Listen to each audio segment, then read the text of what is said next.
Hello everyone, welcome back to channel. तो जैसा कि हमने पिछले वीडियो में डेल्टा के बारे में इंट्रोडक्टरी नॉलेज लिया, हम थोड़े अब एडवांस लेवल तक मूव होने वाले हैं डेल्टा में। अगर आपने पहला वीडियो डेल्टा 1 पार्ट 1 अगर नहीं देखा है तो प्लीज वो वीडियो देखें, उसके बाद ये सेकंड पार्ट आप इनिशिएट करें। सो यहाँ पे हम जैसा कि देख पा रहे थे कि डेल्टा का हमने जाना कि डेल्टा की जो हर स्ट्राइक का डेल्टा अलग अलग होता है और डेल्टा की कुछ रेंज होती है, जैसे in the money, out of the money, at the money option की डेल्टा की रेंजेस अलग अलग रहती हैं जो 0 से 1 के बीच में वेरी करती हैं। सो अब हम बात करते हैं कि डेल्टा की जो वैल्यू है वह फिक्स नहीं रहेगी। जैसे कि अगर एट द मनी स्ट्राइक है तो उसका जरूरी नहीं है, जैसे कि एट द मनी स्ट्राइक में अभी 18,800 चल रहा है, तो जरूरी नहीं है कि 18,800 का डेल्टा हमेशा इतना ही रहे। 0.5 है तो 0.5 ही रहे। जैसे जैसे निफ्टी में मूवमेंट आएगा वैसे आपका एट द मनी ऑप्शन हो सकता है कि इन द मनी की तरफ जाए तो उसका डेल्टा भी चेंज हो जाएगा। सो इस ग्राफ की मदद से समझने की कोशिश करते हैं कि किस तरीके से मूवमेंट आते हैं। सो जैसे कि आप चार्ट पे देख पा रहे हैं डेल्टा का चेंज किस तरीके से होता है। जैसे कि आप देख पा रहे हैं, अगर spot price out of the money पे है, वहां से एट द मनी की ओर जाता है या इन द मनी की ओर जाता है, उस हिसाब से अगर आप डेल्टा की वैल्यू देखेंगे तो आपको बढ़ती हुई नजर आएगी। अगर आउट ऑफ द मनी है तो डेल्टा की वैल्यू कम रहेगी। वहां से अगर ये प्राइस मूव होते जाता है और अगर प्राइस एट द मनी की तरफ आ गया, वो स्ट्राइक जो है एट द मनी की तरफ आ गई, तो यहाँ पे उसका डेल्टा की वैल्यू बढ़ जाएगी।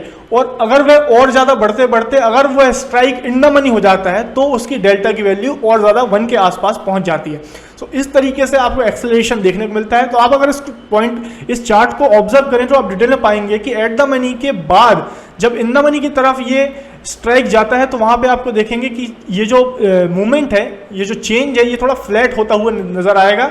बट जब आउट ऑफ द मनी से एट द मनी की तरफ जर्नी होती है किसी स्ट्राइक की, तो उसमें कितना ज्यादा स्टीप मूवमेंट आता है, कितना ज्यादा एक्सेलरेशन आता है, उससे आप यहाँ पे अंदाजा लगा पा रहे हैं कि जब भी कोई out of the money strike at the money की तरफ जाती है तो वहां पे बहुत ही अच्छा मूवमेंट आपको देखने को मिलता है। तो एक एग्जांपल की मदद से हम समझने की कोशिश करते हैं कि आप इसको कैसे यूज, इस इंफॉर्मेशन को किस तरीके से यूज कर सकते हैं अपनी ट्रेडिंग में। सो यहाँ पे आप निफ्टी के ऑप्शन चेन देख पा रहे हैं। हम सिर्फ कॉल ऑप्शन का एक एग्जाम्पल लेके चलते हैं। 0.53 जैसा कि आप देख पा रहे हैं एट द मनी स्ट्राइक है 18,750। वैसे ही 18,650 में आपको 0.85 डेल्टा के साथ इन द मनी स्ट्राइक मिलेगी। वैसे ही आपको 0.34 डेल्टा के साथ 18,800 की out of the money strike मिलेगी।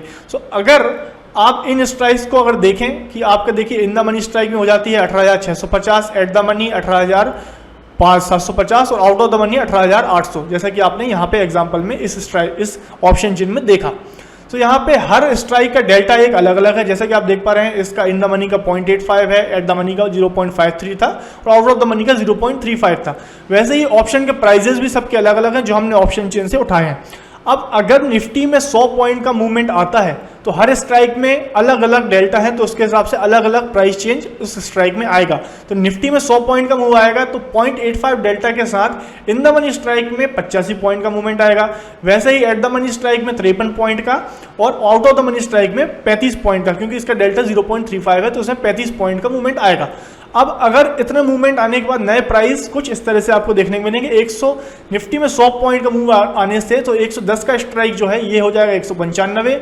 44.5 वाला जो स्ट्राइक है इसका वैल्यू हो जाएगी 98। वैसे ही 22 रुपए वाला जो स्ट्राइक है इसकी वैल्यू हो जाएगी 57।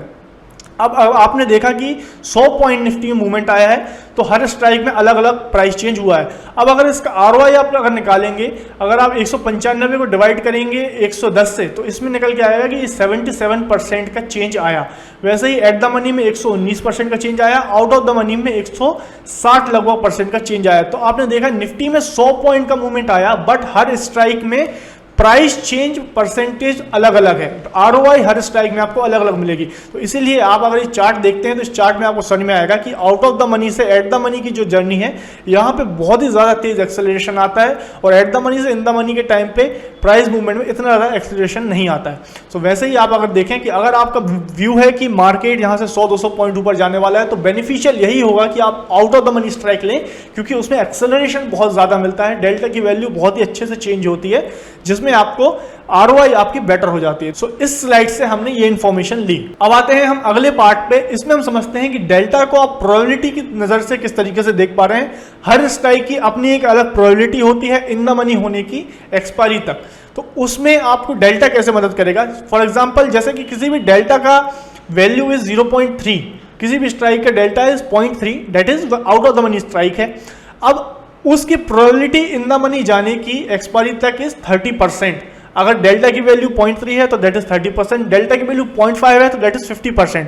तो अगर आप ऑप्शन बाय करते हैं तो आपका प्रोबेबिलिटी कि वह ऑप्शन जो है इन द मनी जाए, मतलब आपको एक्सपायरी तक अगर आप उसको होल्ड करते हैं तो उसको प्रॉफिट होगा, उसकी प्रोबेबिलिटी 30% हो जाती है। वहीं आप अगर ऑप्शन सेल करेंगे तो वो प्रोबेबिलिटी आपकी रिवर्स हो जाएगी। सो 70% चांस हो जाएगा कि वह स्ट्राइक इन द मनी ना जाए। तो यहाँ पे आप देख पा रहे हैं अगर 0.3 स्ट्राइक वाला out of the money option आप अगर बाय करेंगे तो आपकी जीतने की प्रोबेबिलिटी 30% हो जाएगी, बट अगर आप उसको सेल करेंगे, ऑप्शन राइट करेंगे, तो उसमें आपकी जीतने की प्रोबेबिलिटी 70% हो जाएगी। तो इसी तरह से आप प्रोबेबिलिटी निकाल सकते हैं कि आपका जो ट्रेड आपने लिया है उसकी प्रोबेबिलिटी क्या है, उसको आप डेल्टा के थ्रू आप निकाल सकते हैं। जैसे कि फॉर एग्जाम्पल किसी भी डेल्टा की वैल्यू अगर 20 है, 0.2 है, आप उसको बाय करेंगे तो इन द मनी जाने की प्रोबेबिलिटी इज 20%। आप अगर उसको सेल कर देंगे तो वह इन द मनी नहीं जाएगा, उसकी प्रोबेबिलिटी हो जाएगी 80%। तो यहाँ पे आप देख पा रहे हैं कि डेल्टा की वैल्यू से आप प्रोबेबिलिटी भी अपने ट्रेड की निकाल सकते हैं। अब आते हैं नेक्स्ट पार्ट में, डेल्टा, ये हमारा लास्ट पार्ट है। डेल्टा में आपने देखा होगा, आपने कई बार सुना होगा delta neutral strategies.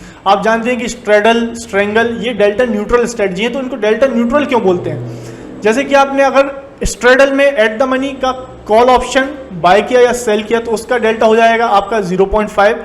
At the money put option आप करेंगे अगर बाय तो 0.5 हो जाएगा। तो अगर आप इन दोनों को साथ में लेते हैं तो वह हमारा हो जाता है स्ट्रेडल। तो उसको आप अगर देखेंगे उसकी पोजिशनल डाटा अगर निकालने की कोशिश करेंगे दैट इज 0। तो इसीलिए वैसे ही स्ट्रेडल हो गया, वैसे ही स्ट्रेंगल भी हो जाता है जिसमें आप out of the money call option लेते हैं या out of the money put option लेते हैं।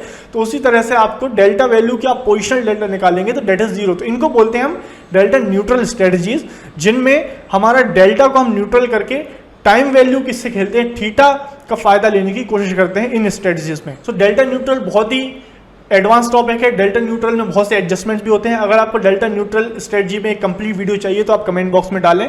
सो इस वीडियो के साथ हमारा delta part 1, delta part 2 complete होता है, जिसमें हमने डेल्टा के बारे में सारा कुछ जाना कि क्या होता है डेल्टा, किस तरीके से यूज करते हैं, और सारे न्यूएंसेस जानने की कोशिश की डेल्टा की, और समझने की कोशिश की कि कैसे आप डेल्टा की वैल्यू को देख के और ज्यादा एडवांस तरीके से इन्फॉर्म डिसीजन मेकिंग कर सकते हैं।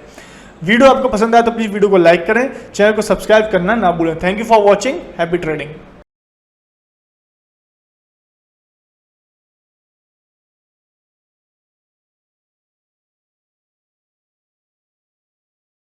Investments in securities market are subject to market risks. Read all the related documents carefully before investing.